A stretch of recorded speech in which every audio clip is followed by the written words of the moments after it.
रमज़ान के इस मुबारक महीने में जमात इस्लामी हिंद की इस माहाना प्रेस मीटिंग में आप सभी का इस्तकबाल और हम स्वागत करते हैं। आपको मालूम है कि आमतौर पे मीटिंग ये प्रेस कॉन्फ्रेंस हम हर महीने के फर्स्ट सैटरडे को रखते हैं, लेकिन रमज़ान की वजह से हमने इसको शिफ्ट किया है और ये सिर्फ रमज़ान के लिए है।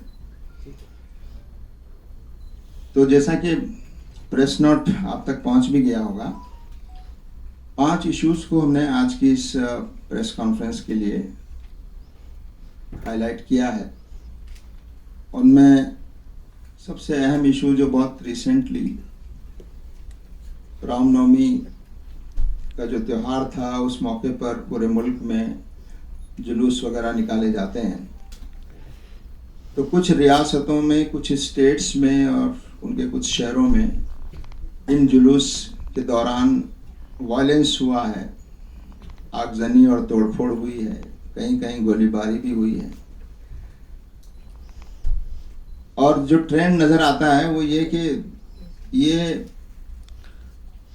एक नॉर्मल ट्रेंड बन गया है, ख़ास तौर से कुछ सालों से, कि रामनवमी के जुलूस उसमें लोग हथियार लेकर और नारे लगाते हुए और ऐसे कैसेट्स बजाते हुए जो बहुत प्रोवोकेटिव और इश्ताल अंगेज हैं, और ऐसे रास्तों से ख़ास तौर से जुलूस को गुजारा जाता है जहाँ मस्जिदें हों, इबादत गाहें हों। तो इस बार भी ऐसे ही हुआ और हमने देखा कि बिहार के 4 शहरों में बड़े पैमाने पर वायलेंस हुई।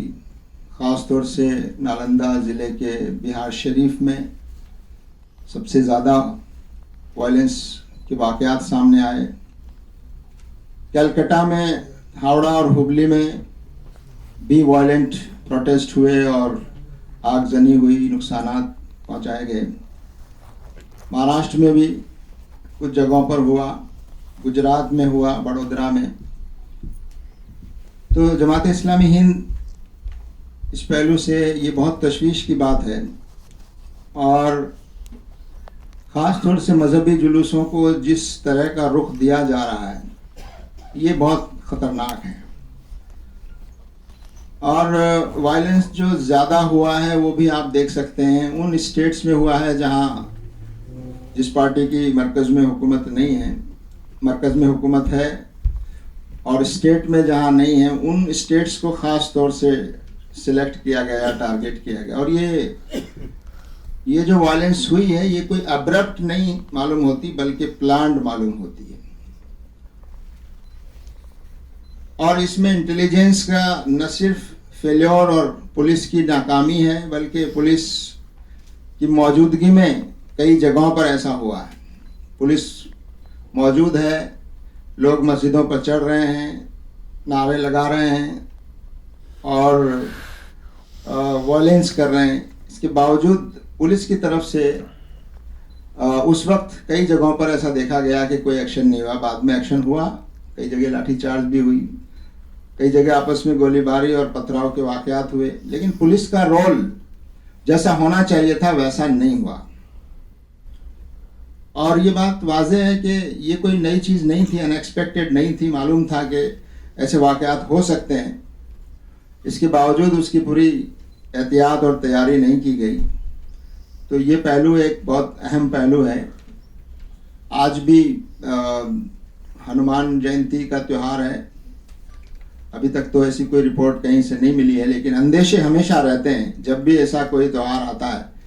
और इसमें ख़ास तौर से पहले ये सब नहीं होता था, जुलूस वगैरह, और जुलूस में भी उसके हथियार लेकर निकलना। लेकिन अब ये ट्रेंड बढ़ता जा रहा है और साफ नज़र आता है कि इसके पीछे पॉलिटिकल मोटिवेशन है। और बाकी चीज़ें आप सब जानते हैं कि कौन लोग इसके पीछे हो सकते हैं, कौन किसको इस तरह की पॉलिटिक्स से फ़ायदा होता है। लेकिन पुलिस और हुकूमत की जिम्मेदारी है कि वो इस तरह के वाक़यात को रोकने की कोशिश करे। एक और फैसला जो आया है अभी जयपुर हाई कोर्ट का, राजस्थान हाई कोर्ट का, वो 2008 के बॉम्ब ब्लास्ट, सीरियल ब्लास्ट जो हुए थे 13 मई 2008 में, जिसमें तकरीबन 71 लोग मारे गए और 180 से ज़्यादा लोग उसमें ज़ख्मी हुए। उसमें 7 लोगों को मुलजिम बनाया गया था। 7 में से 2 लोग वो हैं जिनको बटला हाउस एनकाउंटर में शहीद कर दिया गया था, उनको मेन एक्यूज बनाया गया था। उसके अलावा 5 और लोग थे। 5 में से एक शाहबाज नाम के एक नौजवान को कुछ वक्त पहले अदालत ने बरी कर दिया था, और अभी हाल में जो फैसला आया है उसमें बाकी के जो 4 नौजवान हैं, मुस्लिम नौजवान, उनको भी हाई कोर्ट ने बरी कर दिया। और सिर्फ बरी नहीं किया, बल्कि अदालत ने बहुत सख्त कमेंट किए हैं, और वहाँ एजेंसी, जांच एजेंसीज और पुलिस के ऑफिसर्स के खिलाफ कार्रवाई करने की बाकायदा सिफारिश की है कि इनके खिलाफ कार्रवाई की जानी चाहिए, जिनकी वजह से बेगुनाह लोग 15 सालों तक जेल में रहे। और हमारा कहना यह है कि सिर्फ इतना जुर्म नहीं है उनका कि 15 साल बेगुनाह लोग जेल में रहे और उनको दहशतगर्द करार दिया जाता रहा, बल्कि 15 साल से जो असल मुजरिम हैं, जो रियल टेररिस्ट हैं, जिन्होंने बम ब्लास्ट प्लान किए, एग्जीक्यूट किए और जिन्होंने ये कॉन्स्पिरेसी की, वो अभी तक आज़ाद हैं। तो पूरा इंसाफ तभी होगा जब वो असली चेहरे सामने आएंगे और उनको सज़ा मिलेगी, और उन पुलिस ऑफिसर्स के खिलाफ कार्रवाइयाँ होंगी जिन पुलिस ऑफिसर्स की वजह से बेगुनाह लोग 15 साल तक जेल में रहे, और जो असल मुजरिम हैं वो अभी तक आज़ाद हैं। बल्कि हम यहाँ तक कह सकते हैं कि ये जो हुआ है ये कोई नेग्लिजेंस नहीं है, लापरवाही नहीं है सिर्फ, बल्कि हमको ये लगता है कि बाकायदा जो असल मुजरिम और जो रियल टेररिस्ट हैं और जो कॉन्स्पिरेटर्स हैं, उनको बचाने की कोशिश की गई है। उनको बचाने के लिए मासूम और बेगुनाह लोगों को फ्रेम किया गया है, ये हमारा मानना है, और हम इसीलिए डिमांड करते हैं कि इस पूरे वाक़े की दोबारा से जांच की जानी चाहिए। तो ये एक बहुत ही वेलकम वर्डिक्ट है हाई कोर्ट का। इससे उम्मीद पैदा होती है कि हमारी अदालतें अभी भी, इनसे उम्मीद रखी जा सकती है कि कुछ मामलों में उनसे इंसाफ मिलेगा, और ये जो फैसला आया है ये उसी तरह का एक फैसला है, इससे एक उम्मीद पैदा होती है। और हम ये मुतालबा भी करते हैं हुकूमत से कि वो इन नौजवानों को जिनको बरी किया गया है, इनको इन 15 सालों का मुनासिब मुआवजा भी दिया जाना चाहिए। इनकी लाइफ ख़राब हो गई, इनका कैरियर तबाह हो गया, 15 साल, इनकी जवानी के 15 साल जेल में निकल गए। तो हुकूमत को उनके लिए माकूल मुआवजे का इंतज़ाम करना चाहिए, हमारा मुतालबा भी है। एक और फैसला इन दिनों बहुत इत्मीनान और हिम्मत और हौसला देने वाला जो अभी आया है, वो मीडिया वन, जो केरला का एक मलयाली चैनल है, जिस पर पिछले दिनों सेंट्रल गवर्नमेंट ने, मिनिस्ट्री ऑफ इंफॉर्मेशन ब्रॉडकास्टिंग ने, उसकी ब्रॉडकास्टिंग के लाइसेंस को रद्द कर दिया गया और उसकी ब्रॉडकास्टिंग पर बैन लगा दिया गया था, जिसको बाद में वहाँ के केरला हाई कोर्ट ने उसको मेंटेन किया, उसको बरकरार रखा, लेकिन सुप्रीम कोर्ट ने राहत देते हुए उस बैन को आर्जी तौर पर हटा दिया था। और अब फाइनल फैसला इस सिलसिले में जो आया है वो एक तारीखी फैसला है, वो एक हिस्टोरिकल फैसला है, और उसमें जो बातें कही गई हैं वो बहुत बेसिक हैं। वो सिर्फ मीडिया वन से मुताल्लिक नहीं है, बल्कि वो बातें मीडिया की और प्रेस की जो फ्रीडम है, आज़ादी है, उसको जिस तरह हुकूमत अंडरमाइन करने की और उस पर दबाव बनाने की कोशिश कर रही है। सुप्रीम कोर्ट की इस बेंच ने, जिसमें चीफ जस्टिस खुद शामिल थे, साफ तौर पर कहा है कि नेशनल सिक्योरिटी का नाम लेकर किसी इंडिविजुअल सिटीजन या किसी ग्रुप की फ्रीडम ऑफ एक्सप्रेशन को आप नुकसान नहीं पहुंचा सकते, उसको तंग नहीं कर सकते, और इसमें ऐसा किया गया है। तो ये बहुत ही अहम बात है, और इसको डेमोक्रेसी के लिए एक ऐसा चैलेंज बताया कि अगर हुकूमतें ये करेंगी कि जो चैनल्स और जिनके व्यूज़ उनको पसंद नहीं है उनके खिलाफ इस तरह की कार्रवाइयाँ होंगी तो प्रेस की आज़ादी और मीडिया की आज़ादी और सिटीजन्स की आज़ादी मुतासर होगी। एक बात ये भी कही गई है बहुत साफ तौर पर इस फैसले में कि हुकूमत की पॉलिसी और हुकूमत के डिसीजंस को क्रिटिसाइज करना ये किसी सिटीजन की और किसी चैनल या किसी अखबार का एक राइट है, कॉन्स्टिट्यूशनल राइट है, वो क्रिटिसाइज कर सकते हैं। इस क्रिटिसिज्म को एंटी एस्टेब्लिशमेंट करार देना या एंटी नेशनल करार देना और इंटरनल नेशनल सिक्योरिटी के लिए खतरा बताना, ये खुद एक बहुत खतरनाक रुझान है। तो ये जो बात कही गई है कि एंटी एस्टेब्लिशमेंट होना या हुकूमत की पॉलिसीज को क्रिटिसाइज करना, ये इस राइट को इस फैसले में असर्ट किया गया कि ये राइट है डेमोक्रेसी में इंडिविजुअल्स का, और इस बुनियाद पर किसी अखबार, किसी मीडिया हाउस, किसी चैनल, किसी इंडिविजुअल को आप बैन नहीं कर सकते। इसी तरह से इस फैसले में सील्ड एनवेलप का जो कल्चर है उसको भी बहुत सख्ती से क्रिटिसाइज किया गया है कि इस तरह की चीजें कोर्ट में सील्ड एनवेलप में नहीं आनी चाहिए, बल्कि वाज़ेह तौर पर बताया जाना चाहिए। सिर्फ इतना कह देना काफी नहीं है कि इसे नेशनल सिक्योरिटी को खतरा है, बल्कि आपको बताना होगा कि कौन सी चीज से किस तरह का खतरा है, और उसके लिए सबूत देने होंगे, और वो सबूत सबको आम करने की जरूरत है। वो सिर्फ चुपके से जजेस तक पहुंचाना उसका काफी नहीं है। तो इस पर भी खासा क्रिटिसिज्म हुआ है। तो हम इस फैसले को वेलकम भी करते हैं, और इन हालात में ख़ास तौर से जब मीडिया की आज़ादी को आहिस्ता आहिस्ता बिल्कुल तंग किया जाता रहा है और मीडिया का एक बड़ा हिस्सा इसके दबाव में काम कर रहा है, ऐसे में इस फैसले से मीडिया की आज़ादी और लोगों के लिए डेमोक्रेटिक माहौल को मुस्तहकम करने के लिए एक बहुत ही, हम कह सकते हैं कि ये एक मददगार फैसला है, और इससे उम्मीद है कि हुकूमत अपना रवैया बदलने पर आमादा होगी, और हमारी जो तस्वीर इंटरनेशनल सतह पर प्रेस और मीडिया की फ्रीडम का जो इंडेक्स हमारा बहुत नीचे चला गया है उसको सुधारने और देश की डिग्निटी और गरिमा और इज्जत को बचाने की हमारी हुकूमत ज़रूर कोशिश करेगी। इसके अलावा हमने और जो इश्यूज शामिल किए हैं उनमें एक इशू इलेक्टोरल बॉन्ड्स का है।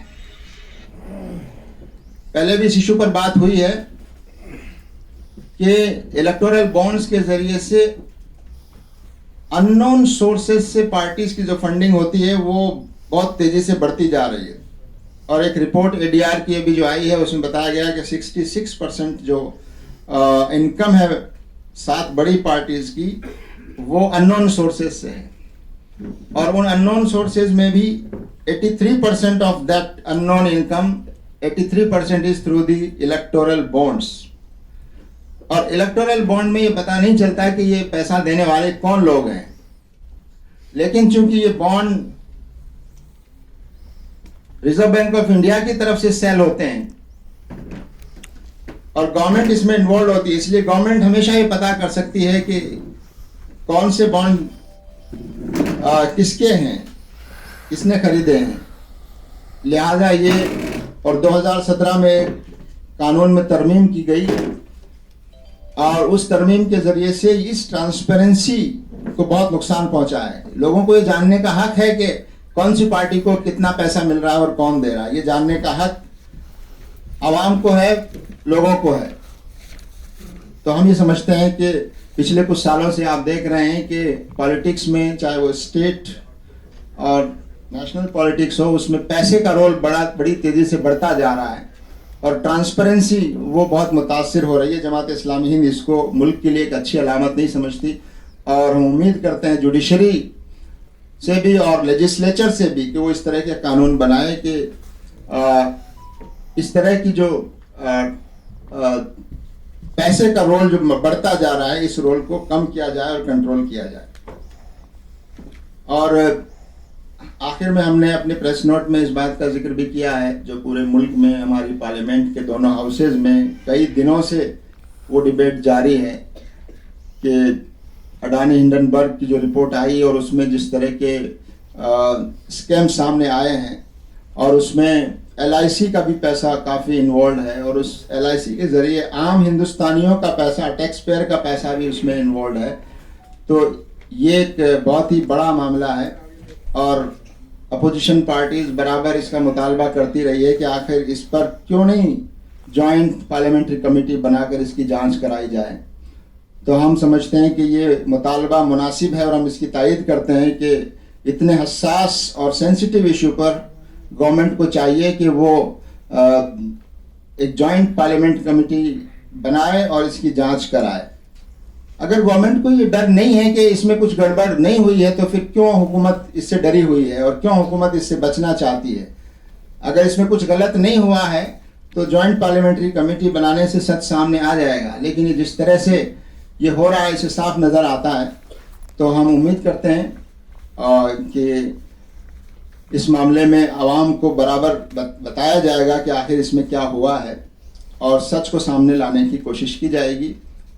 मैं इन्हीं बातों के साथ अपनी बात को ख़त्म करता हूं, और आप हजरात के लिए सवालात का भी मौका है, और इफ्तार का वक्त होने से पहले पहले हमको बाकी तमाम चीज़ों से भी फारिग होना है, जो हजरात बाइट्स वगैरह लेंगे। तो इसका ख्याल रखते हुए हम सवालात को भी मुख्तसर कर सकते हैं, ताकि बाइट लेने वाले महरूम ना हो जाएं। मीडिया हम लोग गर्ल्स को मारा है वहाँ पर, उसके लिए सर आप क्या कहेंगे? अलीगढ़ मुस्लिम यूनिवर्सिटी में सर शहरी और इफ्तार के लिए झगड़ा हो रहा है वहाँ पर, गर्ल्स इतनी जख्मी हो गई से, इतनी पुलिस वाले अंदर घुस गए हॉस्पिटल के अंदर वहाँ पर। जी जी ठीक है, कोई और सवाल? जी मीडिया वन के सिलसिले में आपने जुडिशरी की बड़ी तारीफ की, लेकिन खुद मीडिया के सिलसिले में आप भी और जनरल लोग भी जितना क्रिटिकल रहते हैं, पहली बार ऐसा हुआ है कि मेन स्ट्रीम मीडिया के एडिटोरियल्स भी खूब आए कल से आज तक, और इंटरनेशनल मीडिया में भी आए। बिल्कुल। तो शशि थरूर ने भी एक ज़बरदस्त आर्टिकल लिखा, कुछ और लोगों ने भी लिखा है, लेकिन उस पर आप बिल्कुल खामोश हैं। नहीं, हम उसकी तायीद कर रहे हैं। वो तो हमारा स्टैंड पहले से है, जो चीजें आई हैं तायीद में। Media has also yes always been critical. तो अभी हमने कहा कि मीडिया का एक हिस्सा अभी भी सही बात कहने की हिम्मत रख रहा है, और उसको कह रहा है, अभी भी कह रहा है। अच्छा, बांग्लादेश में ईवीएम को खत्म कर दिया गया है, यूज को। उम्मीद करते हैं कि हम हमारे यहाँ भी हो जाए। क्या असर पड़ेगा? राज्यों में हिंसा हुई। जी, आप कहाँ से? मैं TV9 भारतवर्ष न्यूज चैनल से हूँ। ओके। आप क्या कहना चाह रहे थे कि उन राज्यों में हिंसा हुई, मतलब जहाँ बीजेपी की हुकूमत नहीं है, ज्यादातर आप ये करें जैसे महाराष्ट्र के ले या खासतौर से पश्चिम बंगाल और बिहार में जिस तरीके से हुई, तो क्या कहना चाहते हैं सर? थोड़ा और साफ करें उसका रूप में, समझना चाह रहा हूँ। नहीं, देखिए, जिस तरह की हिंसा हुई है, ये हिंसा एब्रप्ट नहीं है। मैंने बोला है इट इज प्लान्ड, और उसके लिए बाकायदा प्रोवोकेशन हुआ है, उसके लिए सब चीज़ें हुई हैं। लाठी, डंडे, हथियार, तलवारें लेकर लोग निकले हैं। आखिर एक धार्मिक जुलूस में इस तरह की चीज़ें होना वो क्या संकेत देता है? तो हम यही कहेंगे। लेकिन हमने ये नहीं कहा कि वहाँ नहीं हुआ है जहाँ उनकी हुकूमत नहीं है। गुजरात में भी हुआ है, महाराष्ट्र में भी हुआ है, लेकिन जहाँ ज़्यादा हुआ है उसका मैंने जिक्र किया है।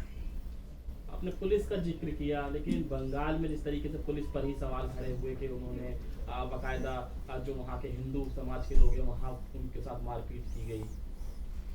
देखिए, हमारा मुतालबा तो ये है, जो भी वायलेंस करता है, जो भी प्रोवोकेशन करता है, जो भी कानून हाथ में लेता है, पुलिस की जिम्मेदारी है कि ये देखने की जरूरत नहीं है कि उसका मजहब क्या है, लेकिन दंगा कंट्रोल होना चाहिए। मजहबी जो प्लेसेस हैं, मस्जिदें हैं, दरगाहें हैं, ऐसे मौके पर उनको जिस तरह से उनका अपमान करने की कोशिश की गई है, तो ये उसको रोकना पुलिस की जिम्मेदारी है। अगर कहीं दंगा हुआ है तो उसमें पुलिस की लापरवाही, इंटेलिजेंस एजेंसीज की लापरवाही यकीनन हो कही जाएगी। सर हर साल जब भी रामनवमी आता है तब इस तरह से मस्जिद के पास, मजार के पास भगवे झंडे लगाए जाते हैं, तो आप लोग क्या गाइडलाइन जारी करेंगे अगले साल के लिए, क्या तैयारी कर रहे हैं? कैसे हमने तो पिछले बार भी जारी की थी और अभी भी हम अपने बयानों के जरिए यही कह रहे हैं कि लोग प्रवोक न हो, जितना हो सके पेशेंस से काम लें और वो करें। ये काम असल में पुलिस और लॉ एनफोर्सिंग एजेंसीज का है। और कई जगह ऐसे भी वाकयात हुए हैं कि मुसलमान बाकायदा इन जुलूसों में उन्होंने खिदमत भी की है, उनका इस्तकबाल भी किया है, वो रिपोर्ट भी मीडिया में आनी चाहिए। ऐसे वाकयात भी हुए हैं। तो इसलिए, लेकिन दंगा और फसाद तभी हो सकता है जब पुलिस अगर रोकना चाहे तो वो कभी होगा नहीं। अगर पुलिस रोकना ना चाहे तो ये सब होता है। सर जिन राज्यों में दंगे हुए हैं, सर एक सवाल कि जब बाबरी मस्जिद का वर्डिक्ट आया है उसके बाद में मस्जिदों पर इस तरह के झंडे लगाना, तोड़फोड़ करना, इस तरह के वाकयात में इजाफा हुआ है। उस वर्डिक्ट के आने से पहले जहाँ तक हम देख रहे हैं कि लोग मस्जिद के सामने भी हाथ जोड़कर जाते थे, तो क्या मस्जिद का अदब, दरगाहों का अदब खत्म हुआ है या हौसले में इजाफा हुआ है? नहीं, ऐसा तो नहीं है, लेकिन ये जिस तरह से नफरत का माहौल पिछले कुछ सालों से ज़्यादा बनाया जा रहा है और एक ऑर्गेनाइज तरीके से एक माहौल पैदा करने की जो कोशिश हो रही है, उसका ये नतीजा है। और इस तरह के जो एंटी सोशल एलिमेंट्स हैं उनको एक तरह से ये महसूस होता है कि उनके खिलाफ कार्रवाई नहीं होगी और वो बिल्कुल, और उनके पीछे बाकायदा दूसरी ताकतें हैं, वो सिर्फ वो लोग नहीं हैं, उनके पीछे पॉलिटिकल पैट्रोनेज है, तभी वो इतने हौसले से कानून हाथ में लेते हैं। तो इसको रोका जाना चाहिए। दूसरा ये कि जो कुछ नज़र आ रहा है ये आम हिंदुस्तानियों का रुझान नहीं है। इसको ये नहीं समझना चाहिए कि पूरे भारत में हर मज़हब, दूसरे मज़हब के तमाम हिंदुओं का मिजाज ऐसा हो गया, ऐसा नहीं है। ये जो नज़र आता है ये बहुत थोड़ा हिस्सा है, मगर ये इतना नोटोरियस है और इतना वायलेंट है, वोकल है, तो वही ज़्यादा नज़र आने लगता है। तो उसको रोकने की ज़रूरत है। लेकिन ये सच्चाई है कि इस तरह के लोगों की तादाद बहुत ज़्यादा नहीं है। सर एक सवाल है, जिन राज्यों में मसलन दंगे हुए हैं वहाँ पर जो जनरली मुस्लिम बहुल इलाका है उसमें लगभग 101 लोकसभा सीटें आती हैं, लेकिन सर साल दर साल जो सत्ता है उनका जो ग्राफ है जीतने का वो बढ़ता चला जा रहा है। इन 101 में से 67 सीट 2014 में बीजेपी ने जीता था उन इलाकों में जहाँ अभी दंगे हुए हैं। 2019 में यही ग्राफ बढ़कर 81 पे पहुँच जाता है। आप जमात इस्लामी के माध्यम से उन स्टेट्स के उन पर्टिकुलर एरिया को किस तरह से पॉलिटिकली मोटिवेटेड करना चाहते हैं कि राजनीति अगर बदल दी जाए तो शायद परिस्थिति बदली जा सकती है? नहीं, दरअसल इसीलिए तो ये किया जा रहा है कि जब ये नज़र आ रहा है कि हमारा राजनीतिक नुकसान होने वाला है आने वाले इलेक्शंस में, और तो उस डर से ही ये सब किया जा रहा है। अपनी हार के डर से, या उनके पास कोई ऐसा पॉजिटिव एजेंडा नहीं है जिसको लेकर वो लोगों के बीच जा सकें, तो उसी को इस्तेमाल करने की कोशिश की जा रही है। और हमारी तो शुरू से यही कोशिश रही है, और तमाम जो रिस्पॉन्सिबल सिटीजन्स हैं कि इलेक्शन के मौके पर इश्यूज़ को उठाया जाना चाहिए, इश्यूज़ के बेस पर जजमेंट होना चाहिए, इशू के बेस पर लोग वोट करें। और ये जो माहौल पोलराइज करने की जो कोशिश की जाती है, इससे उन इश्यूज़ को दबाया जाता है। तो इस बात से लोगों को आगाह करना आपकी, हमारी, सबकी जिम्मेदारी है। भाई साहब, मेरा नाम सैयद मुबश्शिर है, मैं इस्लाम से हूँ। सवाल ये था कि अभी मीटिंग हुई है गृह मंत्री से, जमीयतुल उलमा हिंद के सदर उनकी और भी कई सारी तंजीमों के लोग थे। आप लोग भी गए थे, आप लोगों को भी वहाँ से दावत दी गई थी, और अगर गए थे तो क्या कुछ? ये खबर हमें आपके ज़रिए और मीडिया के ज़रिए ही मिली है। मतलब आप लोग नहीं गए थे? नहीं गए। हाँ, ये उनका एक तंजीमी शायद डेलीगेशन होगा, और आपके मीडिया के थ्रू ही हमको मालूम हुआ है कि डेलीगेशन एक मिला है। जी, तो तफसीलात वही बता सकते हैं। गृह मंत्री ने उसमें दो चीज नहीं, वो हमसे मुतालिक नहीं है। जिनसे जो गए थे वो पूछें आप उनसे। गए थे, मैं उसी पे रिएक्शन आप लोगों की तरफ से देना चाह रहा हूँ कि गृह मंत्री ने अपनी तरफ से सीए एनआरसी में जिस तरीके के हालात हुए उसको लेकर ये कहा है कि आप अपने एक्सपर्ट, अपने लॉयर्स लेके आइए और हमको ये समझाइए कि ये किस तरीके से मुसलमानों के खिलाफ है। पहली चीज ये, दूसरा जो कर्नाटका में मुस्लिम रिजर्वेशन को खत्म करने की बात थी, सरासर गृह मंत्री ने साफ किया कि ये खत्म नहीं होगा, जो वहां पे किया गया है वो सरासर गलत है। आपका इस पे क्या कहना है? नहीं, आपके कहने से हम ये नहीं मान सकते कि उन्होंने ऐसा कहा होगा और डेलीगेशन ने कुछ किया होगा, तो इसलिए ये सवाल जो है जवाब नहीं दिया जा सकता जब तक कि हम यकीन न हो कि वाकई हम मौजूद नहीं थे वहाँ, क्या बात हुई, क्या सवाल हुआ, क्या जवाब हुआ, किसी के बारे में हम बगैर उसका गवाह बने कैसे हम कह सकते हैं। जी, बस एक आखिरी सवाल और आ जाए। जी जी। तो मेरा सवाल यह है कि आज हनुमान जयंती थी जी जी, और गवर्नमेंट ऑफ इंडिया ने एक हिदायत जारी की थी कि इस मौके पर ड्रोन से उसकी पूरी विजिलेंस की जाएगी और पैरामिलिट्री फोर्सेज लगाई जाएगी। तो आज कोई भी अप्रिय घटना होने की खबर अभी तक नहीं आई है। किसने कहा ये गवर्नमेंट ने हिदायत जारी की। कौन सी गवर्नमेंट? सेंट्रल गवर्नमेंट ने। तो आज कोई भी अप्रिय घटना नहीं घटी, तो क्या इसका ये मतलब समझा जाए कि अगर हुकूमत चौकस रहे तो इस तरह का कोई भी वाक़या नहीं हो सकता? यही तो मैंने कहा है जिसकी आप तारीफ फरमा रहे हैं। अगर हुकूमत चाहे तो दंगे नहीं होंगे, अगर हुकूमत चाहे कि दंगे ना हो तो दंगे नहीं होंगे। इंजीनियर साहब, मेरा आखिरी एक सवाल है। अरे अभी प्लीज, अभी आपने मीडिया वन के ताल्लुक से कहा कि जो फैसला आया बहुत बेहतरीन फैसला आया है, लेकिन पूरे फैसले में जो आपने बातें कही उससे कहीं ये पता नहीं चला किसी को यहाँ पे जितने भी लोग हैं कि वो चैनल आप ही का है, जमा इस्लामी का चैनल है वो।